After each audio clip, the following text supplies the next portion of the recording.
जय माँ काली। काली माँ की ब्लेसिंग से हम काली ऑरेकल कार्ड्स कंटिन्यू करते हैं और आज हम करेंगे 26th card, that is शोदशी।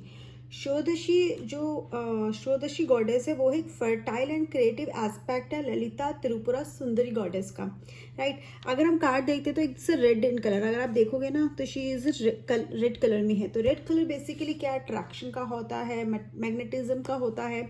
And Indian and Buddhism culture में तो इस कलर थेरेपी में इसको यूज़ ही इसलिए किया जाता है ताकि अट्रैक्ट करने के लिए, मैग्नेट करने के लिए, मतलब किसी चीज़ को और ब्यूटीफुल बनाने के लिए भी।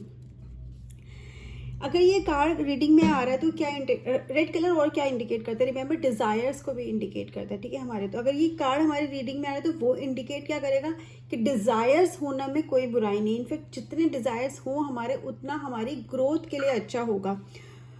और ये टाइम ऐसा है कि हम जो भी डिज़ायर करते हैं हम उसे मैग्नेटिकली अपनी तरफ अट्रैक्ट कर सकते हैं। तो दिस इज़ अ टाइम कि हमारी मैनिफेस्टेशन फुलफिल होगी, बस हमें उन पर भरोसा रखने की ज़रूरत है। दिस टाइम जो अगर रीडिंग में है तो मतलब बहुत जल्दी हमारी होने वाली है। और इसलिए हमें, अगर हम कुछ सोच रहे हैं तो हमें बड़ा सोचना चाहिए क्योंकि वो बड़ा भी हम अचीव कर लेंगे।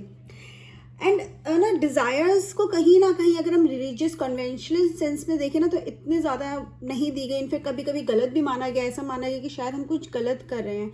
लेकिन जैसे कि हम शुरू से समझते आ रहे हैं, जो तांत्रिक टीचिंग्स हैं, ठीक है, काली माँ का जो है वो कन्वेंशंस में बिलीव नहीं करती, मॉरल बिहेवियर में बिलीव नहीं करती। मॉरल बिहेवियर मतलब मॉरल कंडीशनिंग में बिलीव नहीं करती, रिस्ट्रिक्शंस में बिलीव नहीं करती है। कहीं ना कहीं तांत्रिक टीचिंग हमें क्या बोलती है काली माँ की, कि हमें अपने डिज़ायर से ना डरना नहीं चाहिए, ठीक है, ना ही कभी घबराना चाहिए, ना ही ये सोचना चाहिए कि हम जो सोच रहे गलत है, और हमें अपने सपनों से पीछे कभी भागना ही नहीं चाहिए।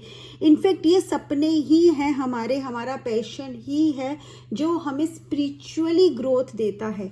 जब हम अपना पैशन फॉलो करते हैं, ऐसा नहीं कि हम अपना पैशन फॉलो करें, हम उसमें अच्छे हो रहे, कहीं ना कहीं हम स्पिरिचुअली भी कनेक्ट होते चले जाते हैं। क्यों? क्योंकि हम क्या करते हैं, हम we are following the heart. जब भी हम किसी चीज़ को करने में अपना दिल लगाते हैं ना, ठीक है, हम दिल से उस चीज़ को करते हैं तो कहीं ना कहीं we are connected to the God, we are connected to the spiritual power, we are connected to the universe.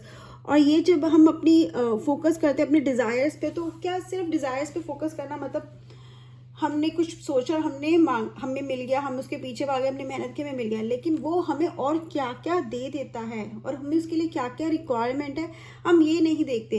क्योंकि देखो, जब हम डिज़ायर पे फॉलो करें तो वो क्या होता है, हमें रिलैक्स कर देता है, ठीक है। Relaxation, what we feel is relaxation. Relaxation का मतलब ये नहीं कि बैठ जाते हैं। हम जब वो चीज़ करें जिसे करने में हमें मज़ा आता है तो हमें बर्डन फील नहीं होता। नो मैटर हम कितना काम करें, हम बहुत आराम से कर लेंगे। कभी कभी स्ट्रेस थोड़ा बहुत हो सकता है, लेकिन we never feel like to give up. तो हम कहीं ना कहीं अपने मेंटल लेवल से रिलैक्स्ड होते हैं, ट्रस्ट करना सीखते हैं, हमें खुद पे ट्रस्ट होता है। तो हमें उसकी ग्रोथ अगर कम भी होगी तो हमें वो बॉदर नहीं करेगा।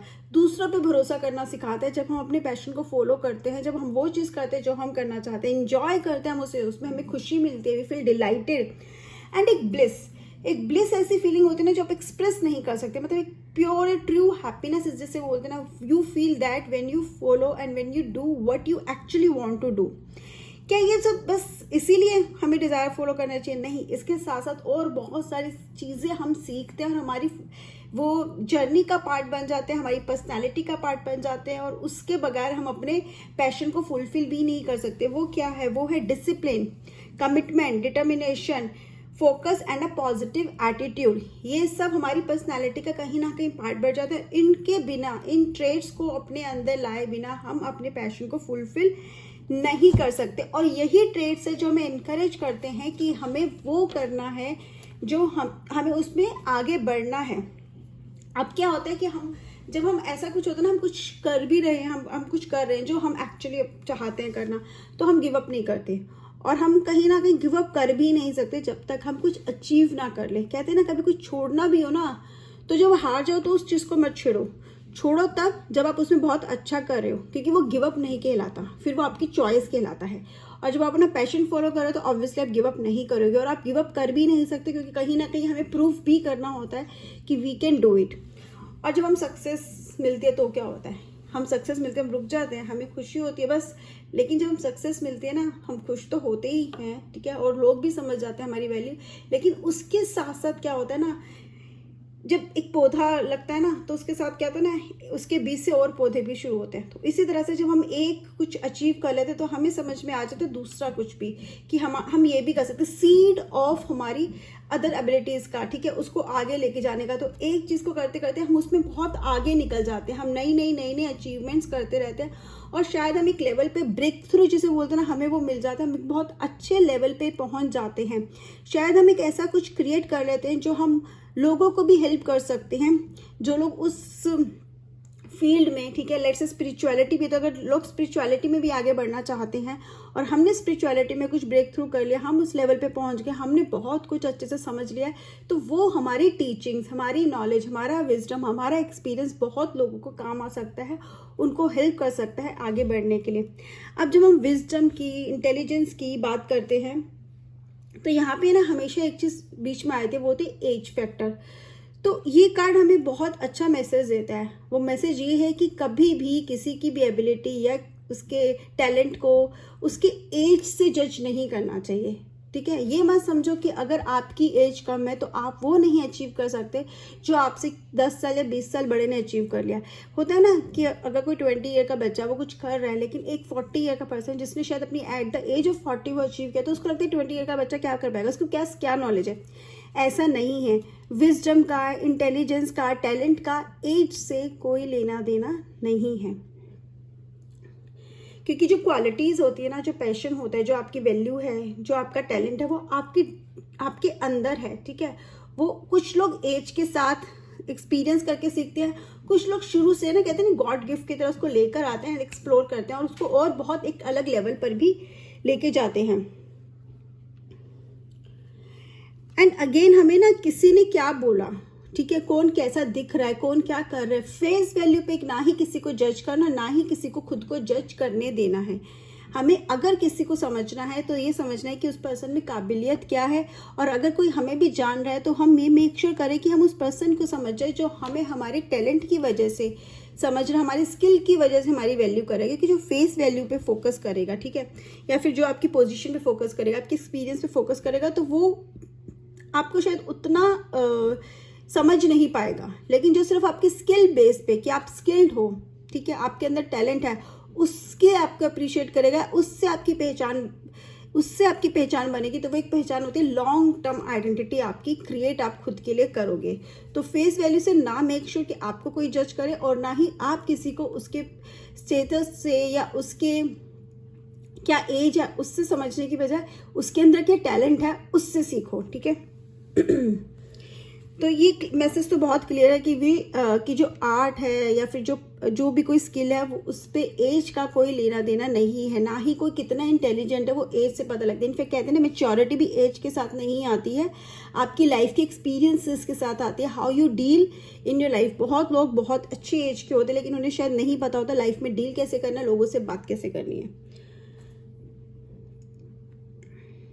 एंड एक और मैसेज ये बहुत क्लियरली दे रहा है शोदशी कार्ड, ठीक है। गॉडेस हमें बोलते हैं कि अगर हम फेल हो भी जाते हैं, ठीक है, लेट्स से हम कुछ परस्यू कर रहे हैं, अपने पैशन को परस्यू कर रहे हैं, बट हमें वो सक्सेस नहीं मिलती है, या उस टाइम तक सक्सेस नहीं मिलती, या उतनी सक्सेस नहीं मिलती जितना हमने सोचा था, तो उसमें हमें कुछ भी परेशान होने की ज़रूरत नहीं है, क्योंकि शायद यूनिवर्स ने उससे अच्छा हमारे लिए सोचा हुआ है। शायद वो सक्सेस किसी और तरह से हमारे पास आनी है, लेकिन इसका मतलब ये नहीं है कि आप उसे परस्यू करना छोड़ दो, आप उस चीज़ को ही छोड़ दो जिसके लिए आप बने हो।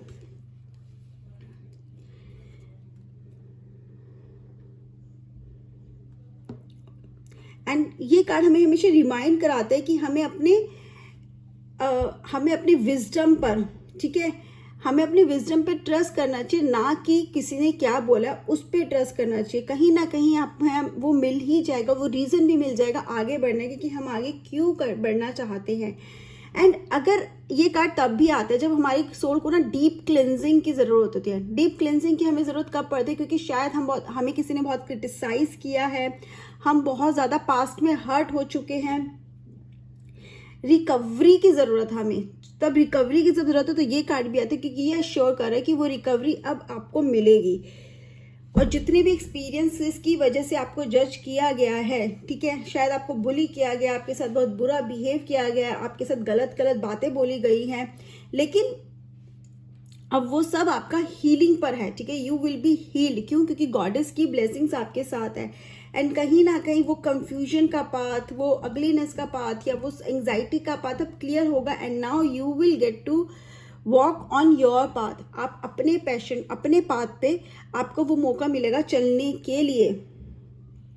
एंड वो ब्यूटीफुल ब्लेसिंग्स आपकी तरफ आ रही है। कार्ड क्या, रेड कलर का हमने बोला था, रेड कलर का अट्रैक्शन, तो मतलब आपकी तरफ अट्रैक्ट होते हुए क्या आ रही है, गॉडेस की ब्लेसिंग्स आ रही हैं, और आप जो करना चाहते हो उसकी अपॉर्चुनिटीज आपकी तरफ आ रही है। तो you are attracting what, you are attracting opportunities, you are attracting blessings and you are attracting success. So stay blessed. This is what I understand with this card. आप लोग को क्या समझ में आया, कमेंट सेक्शन में जरूर बताइएगा। जय मां काली।